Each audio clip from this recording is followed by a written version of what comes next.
ఇప్పుడు 840 రోజులు మరి గడిచిపోయింది.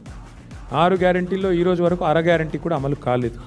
మరి కోటి కోసం కూటి తిప్పలు అంటారు కదా, అట్లాగే కాంగ్రెస్ వాళ్ళవి మాత్రం ఓటు కోసం కోటి మోసాలు అన్నట్టుగా వ్యవహారం నడుస్తూ ఉంది. ప్రజల నుంచి ఒక ఓటు రాబట్టడానికి 6 గ్యారంటీలు, 13 డిక్లరేషన్లు, 420 హామీలు అడ్డగోలుగా ఇచ్చిన కాంగ్రెస్ పార్టీ వల వేసి ఓట్లు పట్టి ఓట్లు కొల్లగొట్టి మరి గ్యారంటీల గారడీ చేసి టోకున మొత్తం 4 కోట్ల మందికి టోపీ పెట్టారు. మరి 100 గ్యారంటీలు, 6 రోజులు, ఫైళ్ళు, సంతకాలు, 6 గ్యారంటీలు చట్టబద్ధత, స్టాచ్యూట్ చేస్తున్నాము, చట్టం చేస్తున్నామని చెప్పి ఇప్పుడు 840 రోజులు మరి గడిచిపోయింది. 6 గ్యారంటీల్లో ఈ రోజు వరకు అర గ్యారంటీ కూడా అమలు కాలేదు.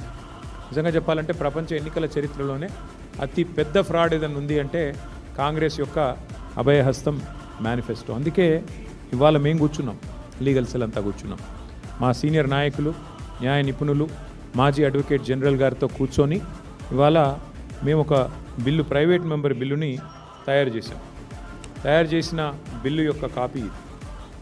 ఈ బిల్లు ఏదైతే ఉన్నదో రాష్ట్ర శాసనసభలో, శాసన మండలిలో మేము ప్రవేశపెట్టబోతా ఉన్నాం. ఈ వచ్చే శుక్రవారం రోజు ప్రవేశపెట్టబోతా ఉన్నాం.